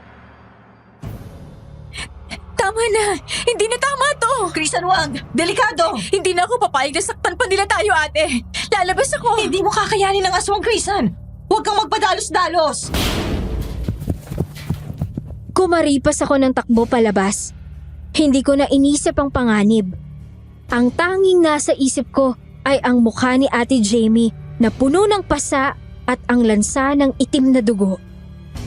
Nang maramdaman ng nilalang ang presensya ko, lumingon ito. Ang mga pulang mata ay nanlilisik. Puno ng dugo ang paligid ng bibig nito. Walang iya ka! Wala kang awa! Kunin mo lahat ng galit ko! Bagi! Masakit! Heto ang para sa takot na binigay mo sa amin! Heto ang para sa kapatid ko! Tanggapin mo to, halimaw ka! Bawat hagupit ng buntot pagi ay nagiiwan ng usok sa balat ng halimaw. Umaatungal ito sa sakit. Pilit akong sinusunggaban ng kanyang matutulis na kuko pero hindi ako tumitigil. Nawala ang lahat ng takot ko. pinalitan ng determinasyong tapusin ang nilalang na nasa harap ko. Sa bawat tama ng buntot pagi, tila ba nagliliyab ang laman niya. Tumigil ka, bata! Hindi mo alam ang ginagawa mo! Lolo Bagwis? Ikaw ba yan? Ang kapatid mo, ang pagka-American, siya ang sumisira sa plano. Dapat lang na mamatay siya. Ako bang tinutukoy mo, tanda? Etong sayo! Bendetadong langis! Mga lapastangan! Krisan, sige pa! Huwag kang hihinto! Markado niya ako! Pero siyang tatapusin natin ngayon! Bakit niyo ginagawa to? Anong kasalanan namin sa inyo? Dugo! Kailangan ko ng dugo!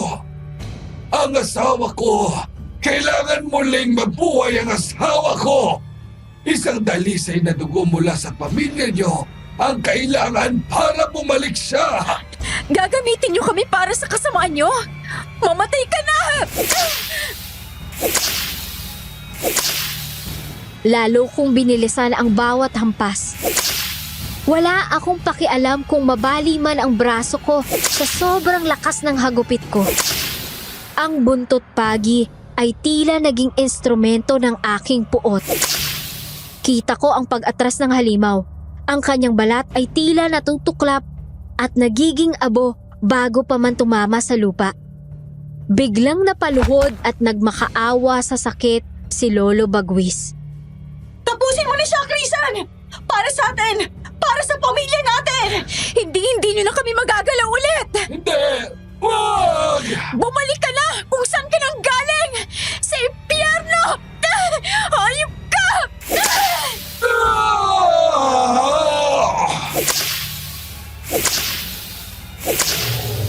Sa huling hagupit ko, tumama ang buntot pagi sa kanyang leeg.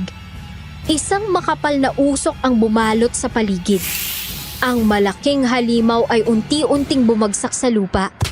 At sa harap ng aming mga mata, ang mabalahibong anyo nito ay naglaho. Bumalik siya sa anyong tao. Isang hubot-hubad at tuyot na matanda, si Lolo Bagwis. Hindi pa man kami nakakalapit, ang katawan niya ay nagsimulang umimpis. Tila ba hinihigop ng lupa ang bawat hibla ng kanyang laman. Wala kaming marinig kundi ang mahinang sipol ng hangin. Sa loob ng ilang segundo, ang matandang punong-puno ng bagsik ay naging isang tumpok na lamang ng itim na alikabok. Binitiwan ko ang buntot pagi. Napatingin ako sa aking mga kamay na puno ng gasgas at dumi. Tumingala ako sa langit. Unti-unti nang nagliliwanag ang silangan. Naglakad kaming tatlo pabalik sa bahay. Iniwan ang labi ng aming alagang aso at ang bakas ng isang digmaang hindi namin inasahang mapapanalunan. Akala ko, sapat na ang pagiging abo ni Lolo Bagwis para matapos ang lahat. Pero ang takot ay tila isang aninong nakadikit na sa aking pagkatao. Napapatingin ako sa bintana, tinitiyak kung may mga pulang matang nagmamasid. Alam naming hindi titigil sina Aling Wanda at Brando kapag nalaman nilang wala na ang kanilang pinuno. Sigurado akong maghihiganti sila. Kaya bago pa man sila muling maghasik ng lagim, nagdesisyon kaming lisanin ang bahay na naging saksi sa aming takot. Siguraduhin yung wala tayong maiiwang bakas, Jamie, Krisan. Ayokong matunto nila tayo sa lilipatan natin. Opo, Nay. Nakausap ko na rin po si Jake. Sabi niya, dun muna tayo sa pinatayo naming bahay sa kabilang probinsya. Hindi alam ng kahit sinong address na yon, kaya ligtas tayo ron. Nakapagpasa na rin ako ng resignation letter sa trabaho, Nay. 1 week na lang, wala na akong koneksyon dito. Mabuti yan. Kahit masakit iwan ang bahay na ito, mas mahalaga ang buhay natin. Hindi tayo titigilan nila Brando, lalo na't pinatay natin ang lolo niya. Isang linggo kaming namuhay ng tahimik. Wala nang aninong sumisilip. Wala nang pasang lumalabas kay Ate Jamie. Akala ko Sa wakas ay nagtagumpay kami sa pagtakas. Pero sa huling gabi ko sa trabaho dahil sa kailangang tapusing turnover, inabot ako ng overtime. Halos maghahating gabi na nang makarating ako sa kanto ng aming bahay. Pagod ang katawan ko pero mas lalong pagod ang isip ko hanggang sa matanaw ko ang aming gate mula sa malayo. May isang lalaking nakatayo sa tapat ng aming gate. Nakatalikod siya, nakasuot ng itim na jacket. Sa bawat hakbang ko palapit, lalong bumibilis ang tibok ng puso ko. Parang pamilyar ang tindig na yon. Nang bahagya siyang lumingon dahil sa tunog ng sapatos ko, tila tumigil ang mundo ko. Krisan, bakit hindi ka nag-reply? Akala ko ba may usapan tayo? Brando? Bakit mo ako blinak? Ang hirap mong hanapin, alam mo ba yun? Bakit bigla mo nalang itinigil ang communication natin? May nagawa ba ako? Anong ginagawa mo rito? Hindi pa ba malinaw kung bakit ko ginawa yon? Sana sinabi mo na lang kung ayaw mo talaga akong papuntahin sa birthday mo. Maiintindihan ko naman. Umatras ako ng kusa. Ramdam ko ang lamig na gumagapang sa likuran ko. Ang mukha niya ay kasing gwapo pa rin ng nasa profile picture niya. Pero ang kanyang mga mata, may kung anong kakaibang kinang doon na hindi ko napansin noon. Akala ko ay katapusan ko na. Ang bawat hakbang ni Brando palapit sa akin ay tila hudyat ng kamatayan. Pero bago pa man ako makasiguro sa aking pagtakas, bigla siyang huminto. Ang kanyang balikat ay nanginig.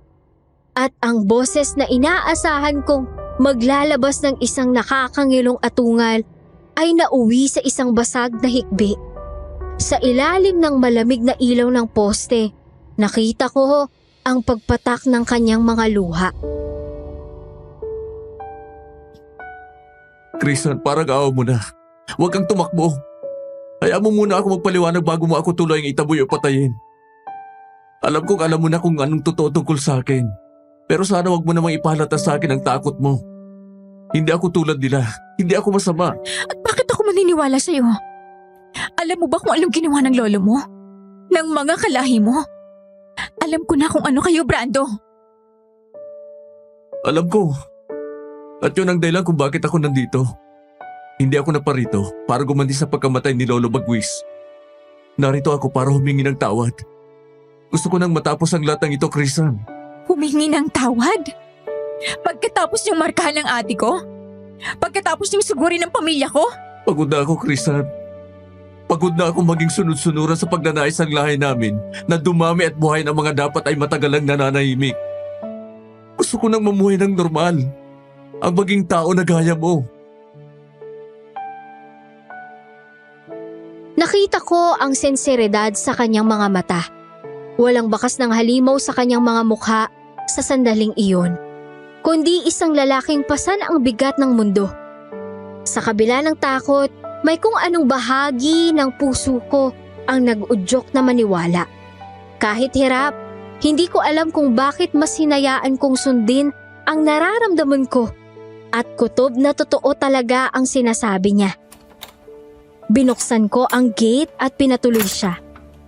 Isang desisyong alam kong magpapasiklab ng galit sa loob ng aming bahay.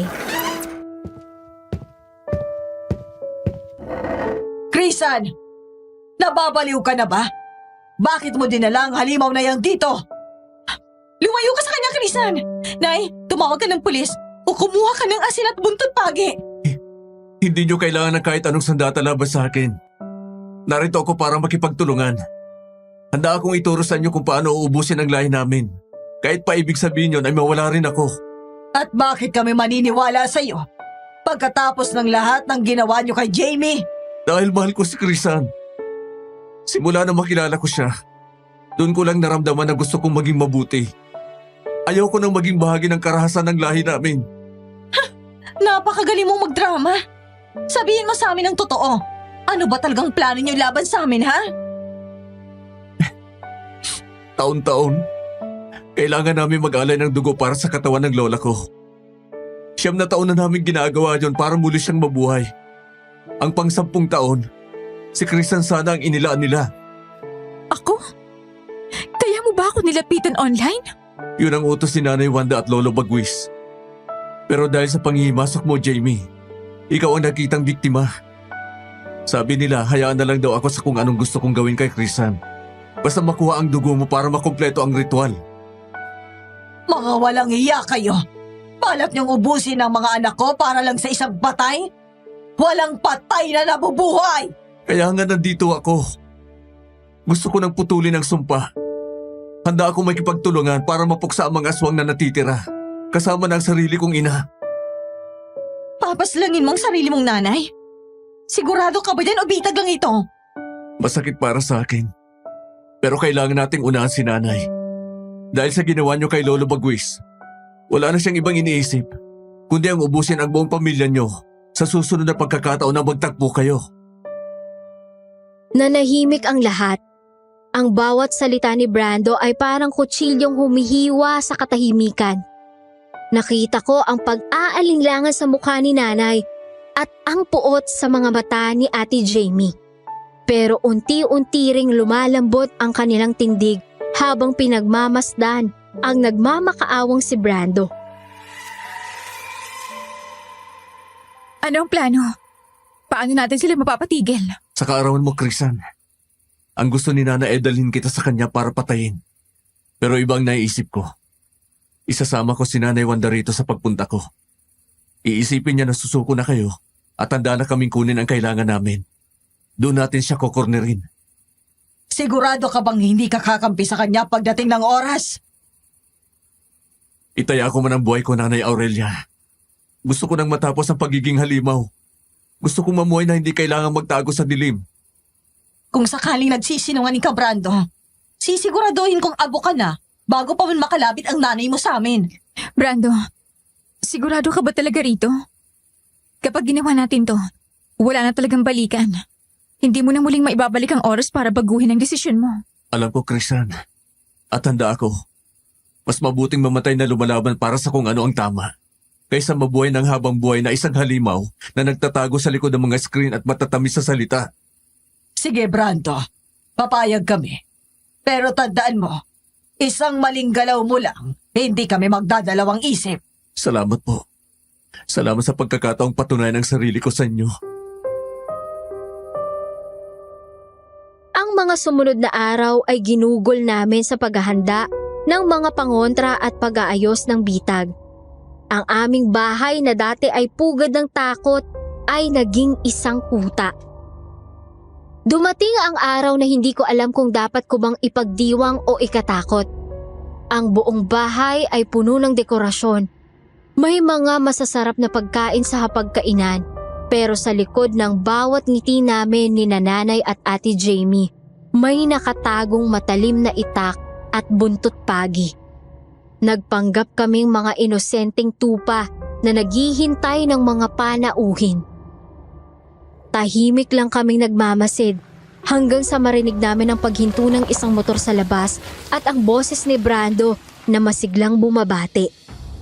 Walang ibang taong imbitado kundi kami lang.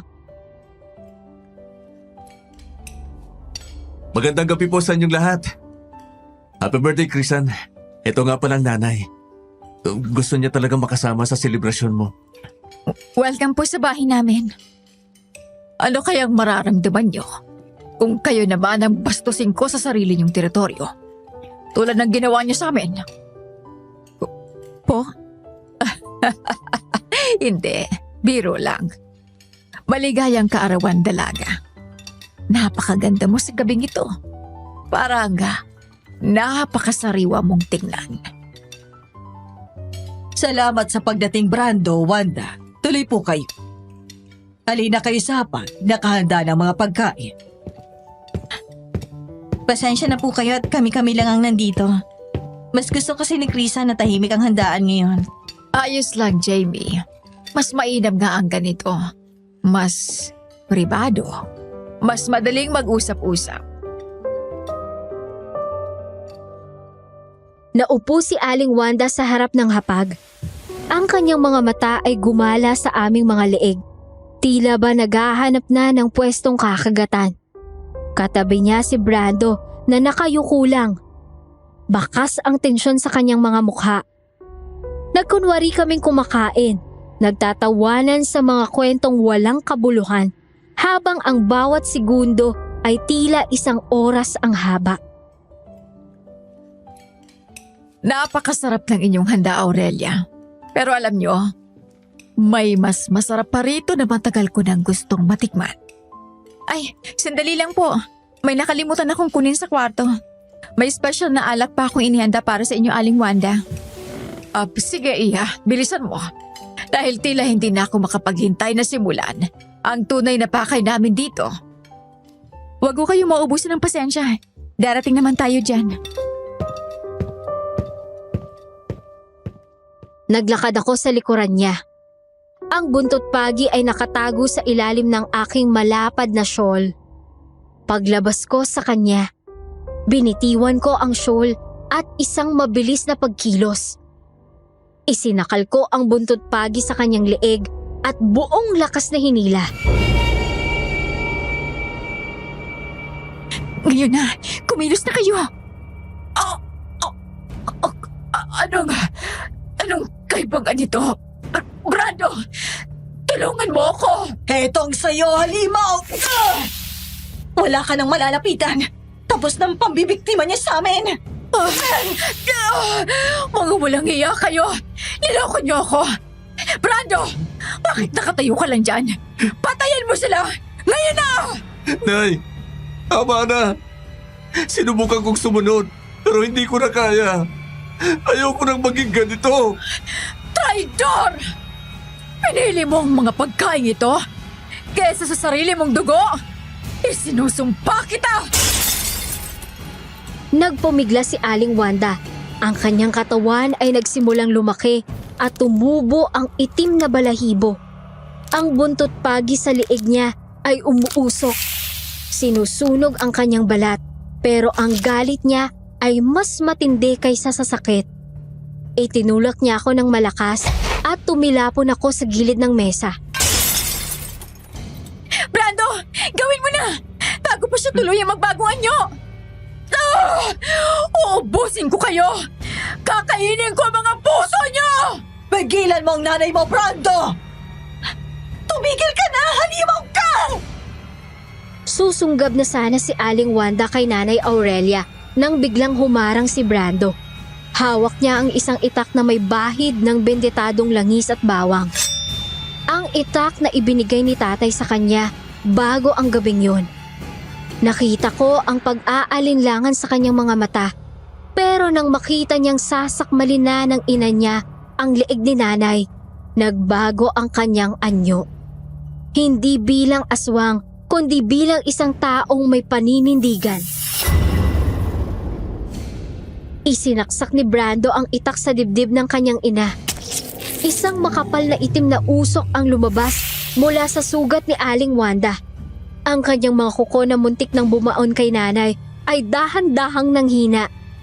Ang kanyang ungol ay naging isang mahinang hininga hanggang sa tuluyan siyang bumagsak sa sahig. Patawad, Nay. Pero kailangan na itong matapos. Paano mong nagawa sa akin to, anak ko? Patawad, Nay. Patawad. Pero hindi na tayo pwedeng mabuhay ng ganito.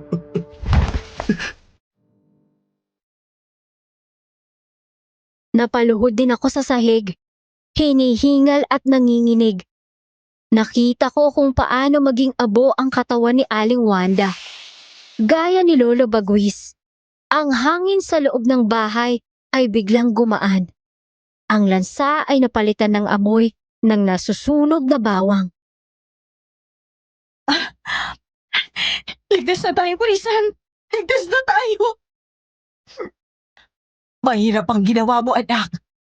Pero iniligtas mo hindi lang kami, kundi pati ang sarili mo. Krisan, tapos na. Wala na silang lahat. Pwede na tayong magsimula ng bagong buhay nang wala ang mga tulad nila. Salamat, Brando. Salamat sa pagpili sa amin. Lumapit ako kay Brando at hinawakan ang kanyang kamay. Kahit alam kong may bahagi ng kanyang puso ang namatay kasama ng kanyang ina, alam ko ring doon nagsimula ang kanyang pagiging tunay na tao. Ang aking kaarawan ay hindi naging selebrasyon ng aking kapanganakan lamang, kundi selebrasyon ng aming kalayaan mula sa dilim. Habang dahan-dahang humuhupa ang usok mula sa abo ni Aling Wanda, nananatiling nakaluhod si Brando sa gitna ng sala. Hawak pa rin niya ang itak. Ang kanyang mga kamay ay nanginginig, hindi dahil sa takot, kundi sa bigat ng bawat sakripisyong ginawa niya sa gabing iyon. Wala na rin ang iba pa sa mga kasama namin, Krisan. Hindi lang ang nanay ko ang nawala sa gabing ito. Linano ko lang ang lahat bago pa kami magtungo rito. Anong ibig mong sabihin, Brando? May iba pa bang mangyayari? Bago ako umalis sa baryo namin para pumunta rito, tinaya ko na wala nang babalikan ng lahi namin. Alam mong puro kubo at pawid ang mga bahay roon, di ba? Oo, pero anong ginawa mo? Nag-iwan ako ng isang mahabang kandila sa gitna ng kwarto ko. Binuhusan ko ng gas ang buong sahig, pati na ang mga dingding. Sa oras na matunaw ang kandilang niya hanggang dulo, magsisimulang lumiyab ang lahat. Ang buong baryo niyo? Madadamay ang lahat ng bahay doon? Dikit-dikit ang mga bahay namin, Jamie. Sa oras na magsimula ang apoy sa amin, kakalat ito sa buong komunidad ng mga aswang. Yun lang ang tanging paraan para masigurong wala nang susunod pa sa inyo. Wala nang susunod na biktima. Brando, bakit kailangang umabot sa ganito? Patawad. Patawad kung kinailangan mong sinugin ang sarili mong pinagmulan dahil sa amin. Huwag kang humingi ng tawad. Alam kong ito ang tama. Pagod na akong mamuhay sa anino ng mga ninuno ko. Gusto kong baguhin ang lahat, Krisan. Gusto kong burayin ang kasaysayan ng lahi namin. Alang-alang sa nararamdaman ko para sa iyo. Pero wala ka nang uuwian. Wala ka ng pamilya. Ikaw ang nagbigay sa akin ng dahilan para maging tao, Krisan. Ang mawala ang lahat ng iyon ay maliit na halaga lang kumpara sa kaligtasan niyo at sa pagkakataong magsimula ako ng maayos. Salamat, Brando. Salamat sa lahat-lahat. Hindi ko alam kung paano ka mapapasalamatan sa laki ng isinakripisyo mo. Siguro nga, karapat-dapat kang bigyan ng pagkakataon. Ali kayo, lilinisin natin ang kalat na ito. Bukas, sabay-sabay tayong haharap sa bagong umaga.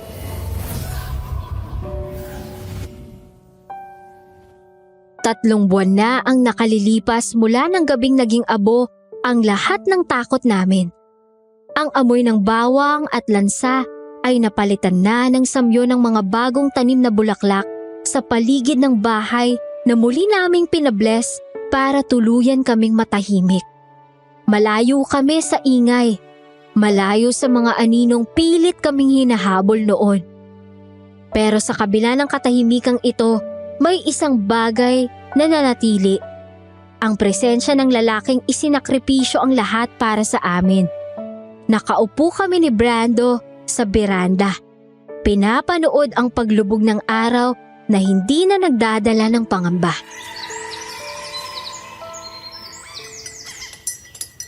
Minsan, hindi pa rin ako makapaniwala na nandito ako. Na tinanggap niyo ako pagkatapos ng lahat ng ginawa ng lahi ko. Brando, ilang beses ko bang sasabihin sa'yo? Hindi mo kasalanan ng pinanggalingan mo. Ang mahalaga ay kung sino ka ngayon at ang ginawa mong pagpili sa amin. Pero tuwing tumitingin ako sa salamin, naaalala ko pa rin kung ano ako. Kung ano ang kaya kong magawa kung hindi ako nagpakatao. Pero nagpakatao ka. Pinili mong maging tao. At yun ang dahilan kung bakit mahal kita, Brando. Higit pa sa pagiging pogi mo sa Facebook. Ang tapang mo, ang minahal ko.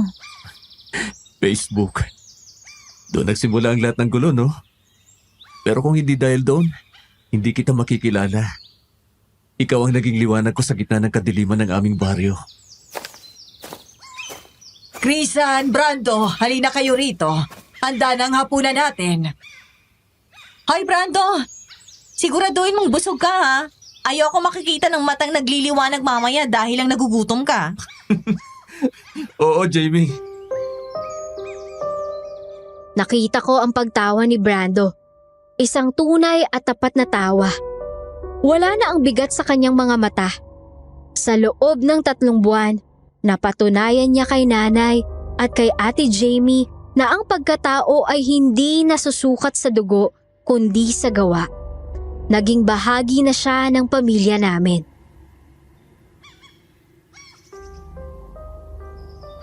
Masaya ka ba rito, Brando? Sobrang saya, Crisan. Ngayon ko lang naramdaman na hindi ko kailangang magtago. Na pwede ako magmahal ng walang kapalit na buhay. Ako rin. Salamat dahil hindi mo ko hinayaang sumuko sa'yo. Salamat dahil pinatunay mo na ang pag-ibig ay kayang talunin kahit ang pinakamatandang sumpa. Pangako ko sa'yo, Crisan. Habang buhay kitang poprotektahan. Wala nang aswang, wala nang takot. Tayo na lang.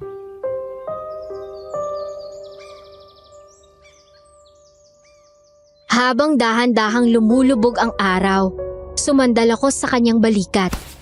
Ang init ng kanyang katawan ay nagbibigay sa akin ng katiyakan na tapos na ang lahat ng lagim.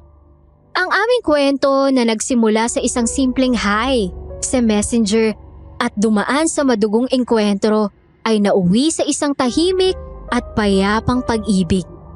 Wala nang kailangang itago. Wala nang kailangang ikatakot. Dahil sa dulo ng lahat, ang pag-ibig ang naging pinakamabisang pangontra sa anumang dilim. 5 taon na ang mabilis na lumipas pero parang kahapon lang nangyari yun lahat. Nakaupo ako ngayon sa aming hardin.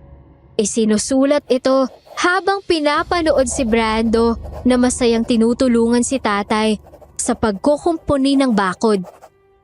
Sa bawat araw mas lalo kong nakikita ang tao sa likod ng lalaking minsan kong kinatakutan. Maayos na ang lahat. Si Brando ay hindi na nagtatago sa dilim. Siya na ang katuwang ko sa pagbuo ng mga pangarap na dati ay sa chat lang namin pinag-uusapan. Malaya kaming namumuhay ng may katahimikan. Malayo sa malansang amoy ng nakaraan. Bago ako tuluyang magpaalam, gusto ko lang ibahagi ang aral na habang buhay kong dadalhin. Ang pag-ibig ay hindi laging tungkol sa matatamis na salita o sa panlabas na anyo. Ang tunay na pagmamahal ay ang kakayahang makita ang kabutihan sa gitna ng kadiliman at ang tapang na piliin ang tama kahit gaano pa kabigat ang isasakripisyo. Huwag basta magtitiwala sa ningning ng screen dahil ang totoong halaga ng isang tao ay nasusukat sa kanyang paninindigan sa harap ng pagsubok. Ako si Crisan at dito nagtatapos ang aming kwento. Mula sa bingit ng kamatayan tungo sa isang bagong buhay na puno ng pag-asa. Maraming salamat sa pagsama sa akin hanggang sa dulo ng aking kwento. Paalam! Aswang Radio.